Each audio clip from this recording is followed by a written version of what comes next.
Merry Christmas Eve, everyone.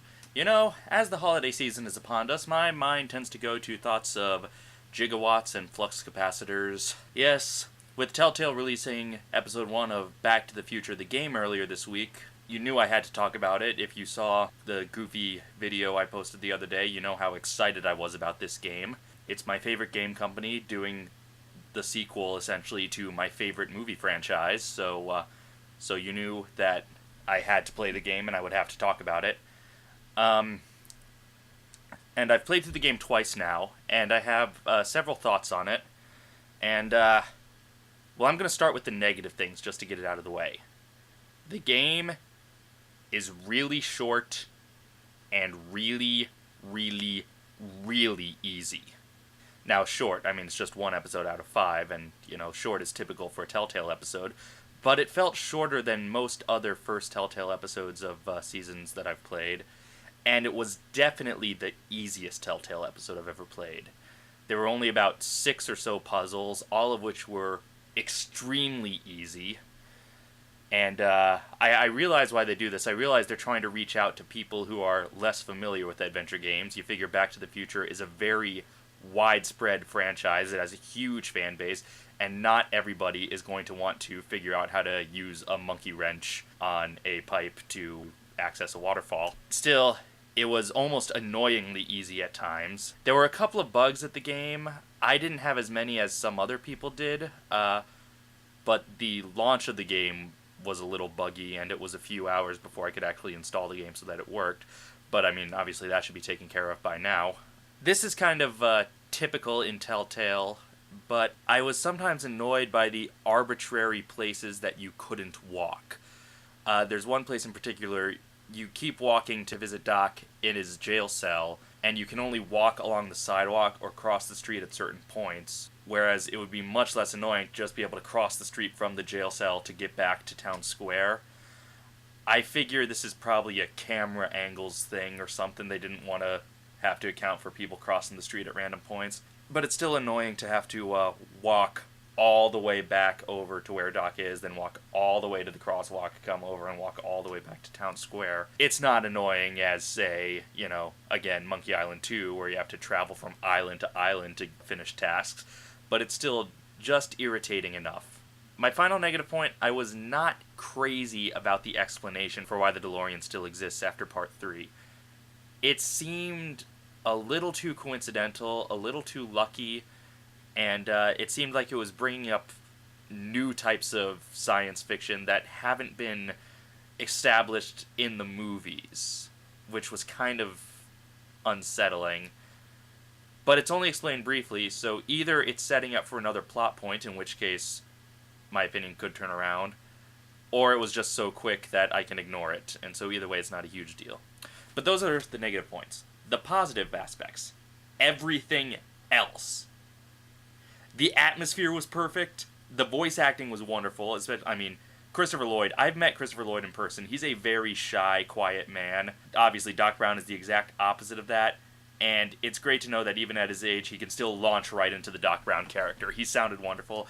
A.J. Licasio, of course, is nearly pitch perfect as Marty McFly. And James Arnold Taylor as a young Emmett Brown. I got so into the story that I forgot I was listening to 2 different voice actors as young Doc and old Doc. The atmosphere feels like a Back to the Future game. We see several locations from the films, most of them pretty briefly, but we see them and they fit right in with the universe of the movies. Visually, I think this is Telltale's best game yet. I mean, I know some people aren't crazy about the cartoony style, but I think it works. I never questioned which character I was looking at from the series. Visually, it's more detailed than any other Telltale game I've ever played. Possible exception of Poker Night, but that's sort of a different animal. Like I said, the locations from the movies, especially Doc's lab and the clock tower, they look straight out of the Back to the Future universe. And even the final puzzle with the looping animation driving down the road, the looping was much longer than similar scenes in previous Telltale games. Much longer, much more detailed. You drove past more landmarks. The music. Jared Emerson-Johnson has created the perfect soundtrack for this. It sounds just like it belongs in Alan Silvestri's soundtrack for the movies. He weaves the classic theme, the motifs in with ambient music, and it just works really well. Jared Emerson-Johnson is a genius. And the story felt like a Back to the Future story. It felt like I was rejoining old friends. It was like Marty and Doc never left. The story was great.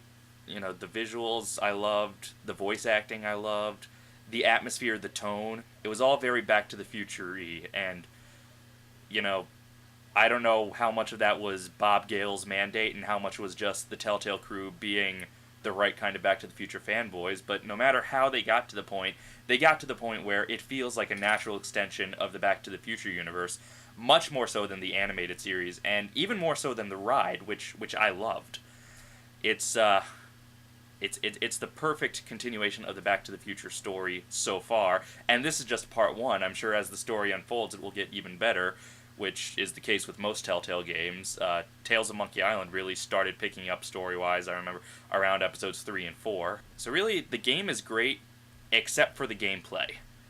And I realize that sounds silly, but honestly, especially when it comes to Back to the Future, gameplay is a secondary concern to me after atmosphere, characters, and story.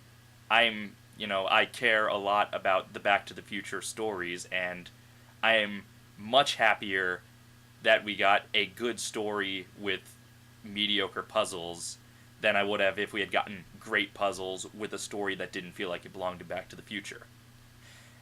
And again, they're trying to draw non-adventure gamers in with this first episode, so I'm certainly hoping that the puzzles get more complex and more thought out as the episodes progress. But honestly, for now, I've played through the game twice, and I was just smiling ear to ear through both playthroughs.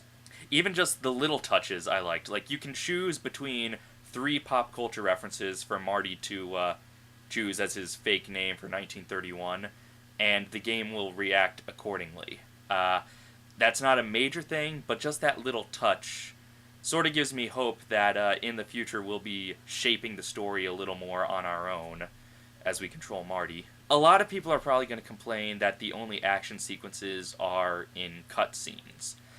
This doesn't surprise me, given Telltale's previous games, but, even as far back as Sam and Max, they had a driving sequence, so it would be nice if we got at least one DeLorean driving sequence over the course of the game, but, it's not going to bother me if we don't. But it might bother some people who want something very different from a Back to the Future game.